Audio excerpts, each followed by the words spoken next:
വ്യത്യസ്ത ജാതിയിൽപ്പെട്ട 2 പേർ വിവാഹം കഴിച്ചാൽ സർക്കാർ ധനസഹായം നൽകുമോ?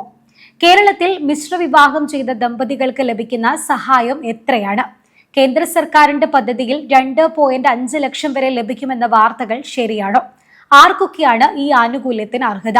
ഇത്തരം നിരവധി സംശയങ്ങൾ പലർക്കും ഉണ്ടാകാം. മിശ്രവിവാഹത്തെ പ്രോത്സാഹിപ്പിക്കുന്നതിനും ഇത്തരം വിവാഹിതരായ ദമ്പതികൾക്ക് സാമ്പത്തിക പിന്തുണ നൽകുന്നതിനുമായി കേന്ദ്ര സംസ്ഥാന തലങ്ങളിൽ വിവിധ പദ്ധതികൾ നിലവിലുണ്ട്. എന്നാൽ കേരള സർക്കാരിന്റെ മിശ്രവിവാഹ ധനസഹായ പദ്ധതിയും കേന്ദ്ര തലത്തിലെ ഡോക്ടർ അംബേദ്കർ ഇന്റർകാസ്റ്റ് മാരേജ് സ്കീമും ഒരേ പദ്ധതിയല്ല. കേരള സർക്കാരിന്റെ പദ്ധതിയെക്കുറിച്ച് പറയാം. Intercaste married couples financial assistance scheme ഇത് പട്ടികജാതി പട്ടികവർഗ വിഭാഗത്തിൽപ്പെട്ട മിശ്രവിവാഹിത ദമ്പതികൾക്ക് സാമ്പത്തിക സഹായം നൽകുക എന്ന ലക്ഷ്യത്തോടെ തുടക്കം കുറിച്ച പദ്ധതിയാണ്. കേരള സാമൂഹ്യനീതി വകുപ്പിന്റെ നിലവിലെ ഔദ്യോഗിക വിവരം അനുസരിച്ച് അർഹരായ ദമ്പതികൾക്ക് ഒറ്റത്തവണ 30,000 രൂപ ധനസഹായം ലഭിക്കും. ഇതൊരു മാസ പെൻഷനോ വായ്പയോ അല്ല, ഒറ്റത്തവണ നൽകുന്ന സാമ്പത്തിക സഹായം മാത്രമാണ്. ഈ സഹായം ബിസിനസ് ആരംഭിക്കൽ, ഭൂമി വാങ്ങൽ, വീട് നിർമ്മിക്കൽ തുടങ്ങിയ ആവശ്യങ്ങൾക്ക് ഉപയോഗിക്കാമെന്നാണ് പദ്ധതിയിലെ വ്യവസ്ഥ. പദ്ധതിക്ക് കൃത്യമായ യോഗ്യതാ മാനദണ്ഡങ്ങളുണ്ട്.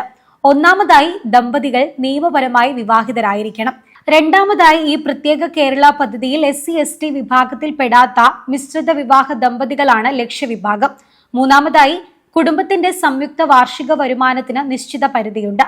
കേരള സാമൂഹ്യനീതി വകുപ്പിന്റെ നിലവിലെ സ്കീം പേജിൽ ഈ പരിധി 1 ലക്ഷം എന്നാണ് പറയുന്നത്. അതേസമയം വകുപ്പിന്റെ മറ്റൊരു ഔദ്യോഗിക പേജിൽ ഇപ്പോഴും 50,000 എന്ന പഴയ പരിധിയും കാണിക്കുന്നുണ്ട്.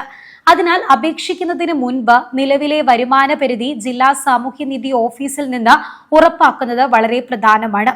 സോഷ്യൽ മീഡിയ പോസ്റ്റുകളെയോ പഴയ വാർത്തകളെയോ മാത്രം ആശ്രയിക്കാതെ അപേക്ഷിക്കുന്ന സമയത്തെ ഔദ്യോഗിക മാനദണ്ഡങ്ങൾ കൃത്യമായും പരിശോധിക്കണം.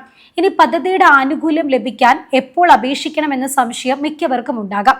വിവാഹം കഴിഞ്ഞ ഉടൻ തന്നെ അപേക്ഷിക്കാമെന്ന് കരുതരുത്. കേരള സാമൂഹ്യനീതി വകുപ്പിന്റെ വിവരം അനുസരിച്ച് വിവാഹം കഴിഞ്ഞ് 1 വർഷം പൂർത്തിയായതിനു ശേഷം, എന്നാൽ സാധാരണയായി 2 വർഷത്തിനുള്ളിൽ അപേക്ഷിക്കണമെന്നാണ് വ്യവസ്ഥ. അപേക്ഷ വൈകിയാൽ ചില സാഹചര്യങ്ങളിൽ കാലതാമസം സംബന്ധിച്ച നടപടികൾ ഉണ്ടായേക്കാം. എന്നാൽ 3 വർഷത്തിന് ശേഷം ലഭിക്കുന്ന അപേക്ഷകൾ പരിഗണിക്കില്ല എന്ന് ഔദ്യോഗിക വിവരങ്ങൾ വ്യക്തമാക്കുന്നുണ്ട്. ഇനി അപേക്ഷിക്കുമ്പോൾ ആവശ്യമായേക്കാവുന്ന രേഖകൾ കൂടി പറയാം. വരുമാന സർട്ടിഫിക്കറ്റ്, മിശ്രവിവാഹം രജിസ്റ്റർ ചെയ്തതിന്റെ തെളിവ്, ദമ്പതികളുടെ ജാതി സർട്ടിഫിക്കറ്റ്, വിവാഹിതരായി 1 വർഷം ഒരുമിച്ച് താമസിക്കുന്നുവെന്ന് തെളിയിക്കുന്ന certification, ration card, Aadhaar card അല്ലെങ്കിൽ തിരഞ്ഞെടുപ്പ് തിരിച്ചറിയൽ കാർഡ് എന്നിവയും ആവശ്യമായി വരാം. മിശ്രവിവാഹിതർക്കുള്ള കേന്ദ്ര പദ്ധതി doctor Ambedkar scheme for social integration through intercaste marriage ആണ്. അർഹരായ ദമ്പതികൾക്ക് 2.5 ലക്ഷം രൂപ ധനസഹായം ലഭിക്കും. ഈ തുക 2 ഗഡുക്കളായാകും നൽകുക. മൊത്തം തുകയിൽ 1.5 ലക്ഷം രൂപ ദമ്പതികളുടെ സംയുക്ത ബാങ്ക് അക്കൗണ്ടിൽ നിക്ഷേപിക്കും. ബാക്കി 1 ലക്ഷം 3 വർഷത്തേക്ക് ഫിക്സഡ് ഡെപ്പോസിറ്റായി നിക്ഷേപിക്കുകയും ചെയ്യും. 3 വർഷത്തിന് ശേഷം തുക പലിശ സഹിതം പിൻവലിക്കാവുന്നതാണ്. പുതിയൊരു ഇൻഫോർമേറ്റീവ് വീഡിയോയുമായി വീണ്ടും കാണാം. നന്ദി.